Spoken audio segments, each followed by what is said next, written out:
So I've been gone for a little bit, and that's okay. I've taken the time off to just reflect on my life and honestly hang out. And I feel like the whole idea of productivity on YouTube, of having an exit strategy, starting a side gig, working your normal job, starting another side gig, learning a different language. No, okay. Just taking time to relax and enjoy my life. I really haven't had the motivation to continue making YouTube videos lately, and that's okay. Instead of forcing myself to make a video I don't really believe in, I'm just going to talk about things I truly enjoy. And it's completely okay to just enjoy where you're at versus focusing and spending all your time on your exit strategy, something that's always talked about in consulting, having that pressure, especially when you're comparing yourself to other YouTubers or social media, and just be like, for now, it's okay to work 8 to 5 and see where life brings you. Today, we'll be talking about how you're not supposed to be lonely. This is something that I've been thinking about for quite some time, about how it doesn't really make sense why we're lonely, and the loneliness epidemic is happening to everyone, and it's especially affecting young men. There's so many studies that show that young men don't have 6 friends. The amount of people in relationships has plummeted. Like, all this stuff is common knowledge now, but it doesn't really make any sense. Like, historically speaking, we've always been surrounded by family, peers, community, third spaces. So you'd interact with people outside of your network. You've always were supposed to interact, to be social creatures. But somehow we're in a state where we all work remote or go to the office. But then once you get home, you're alone. And we spend that time online and we isolate ourselves. And the lonely typically exhibit behaviors that perpetuate their loneliness, where no one really wants to be your friend. Because when you're in a scarcity, you exhibit extremely odd behaviors. You don't know what social behaviors are, but you can't really fault people who are lonely. They really want to be friends and they're desperate, and they kind of reek of that, which makes everything a lot more difficult. Because even though, let's say you go in the office, that's not quality social time. It's not the social time that you crave. It's just obligated time you have to be there. When this idea of what we want, what most men want is a stable partner that will grow and live this great life with them. But somehow, dating has made it extremely difficult to really fulfill anything. And I've been there. I've been in positions when I was younger, lonely with no friends, and all my friends were online. And you see the jocks in high school or stuff, or middle school, having the time of their life, and you're like, I really don't want to do all that to necessarily have a quality partner. So you go on YouTube or the internet and you start Googling how to get a girlfriend, and then you discover the red pill or the purple pill or whatever, or pickup, and you realize you have to do a lot of stuff to even get a partner. And I remember going through all this, like, wait, so I have to work out, go to a great college, land a great job, be social, be attractive, care about fashion, care about my hobbies, just to get a girlfriend. When you look at some guys, they just naturally got that without doing any of that. Or there's this really nice guys that somehow found a really nice girl who were anomalies and proved every theory that you had about how the world worked, especially social dynamics, wrong. He was being himself and somehow got the girl, and then it doesn't really make any sense. So you're standing in the line of thinking, wow, so I have to really do a lot of work to just try to get a basic girl?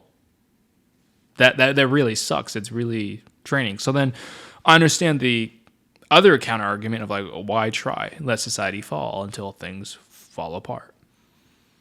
And the thing is, when you're trying to get out of the loneliness pit and get in dating or just have a great life, it's going to require a tremendous amount of work. Is that work that you want to apply or work that you want to do? Most of the time, probably not.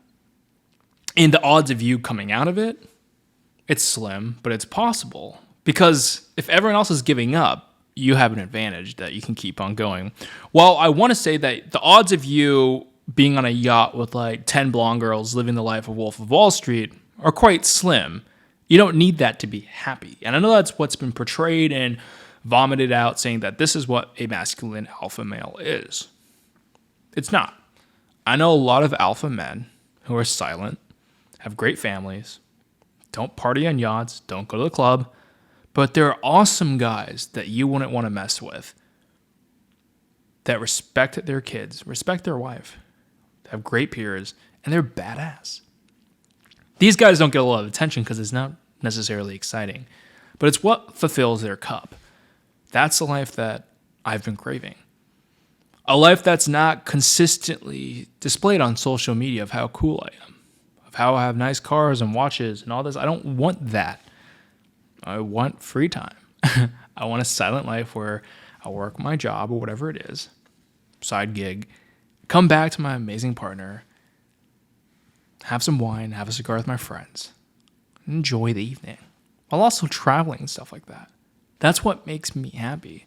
Instead of more and more and more excitement, you slow it down. You find the things that you enjoy doing. And that's what I've done. And it's awesome. But it's hard because that's not a sexy life that you can advertise of like, hey, do you want a calm, fulfilling life? Compared to the guy who's jacked, who wakes up 4 a.m., listens to his audiobooks at 8 times the speed, gets 4 hours of sleep, fucking jacked, okay, just ripped. And then you see him in his Ferrari. Like, here's my life. You have a calm, quaint life with great friends, a great community. You can drive your Mitsubishi Endeavor 2011, imported. Or you see this dude with a rented Ferrari balling out with an AP or Rolex. And it's like, naturally speaking, some guys will gravitate towards the other one. But I'm going to say, like, you don't need all that to be happy. And by redefining what it means to be happy, you find your own path. And that's the thing. It's not advertised. This life isn't advertised because it's not marketable.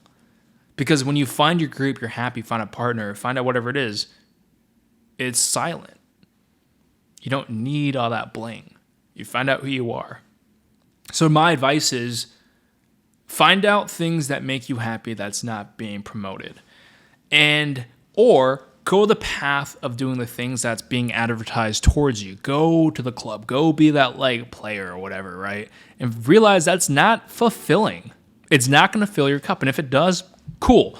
But rarely does consistently sleeping around, hooking up, being drunk all the time, doing everything to just look cool, it's exhausting. It's not sustainable. It's absolutely not. And then you're the 40-year-old dancing in the club doing the same thing as a 20-year-old. It's like, do you want that? And if that makes you happy, man, that's tough. That's tough. It's not a sustainable lifestyle. And that never really made me happy. But you don't have to go club and party to find your partner. I know a lot of introverted guys that you don't see, but have amazing partners. That's not being taught. And I understand the depression that you're in and that loneliness of how do you get out of this pit? It's like this dark gray cloud hovering around you. You're like this feeling of impending doom, this anxious angst following you wherever you go. I'm sorry you're going through it. I've been there. But it does get better and requires a hell of a lot of time, therapy, self-improvement. But you have to find your reason to live. And if you want to believe in this black pill doomsday that society is failing, blah, blah, blah, you can do that. But what's the point? And I might get a lot of hate for this, but I'll say there is hope. And you'll find your crowd. It's got to deviate away from this mainstream crowd, and you'll find it. And I genuinely hope you do. Because you develop into yourself. While it may not be mainstream, be quirky, you'll be independent, be hip, you'll find your crowd. So I'm not quite sure where this rant was going off of or where it's going. But it doesn't make sense why we're lonely, but it completely makes sense why. Based on the environment in which we were brought up in. With the acceleration of social media and AI and technology, it's only going to get worse. So start now. Maybe in a year or 2 or 5 years, you have the life that you want. As always, wish you guys the best. Peace out. Namaste. Hope you guys enjoyed the new background.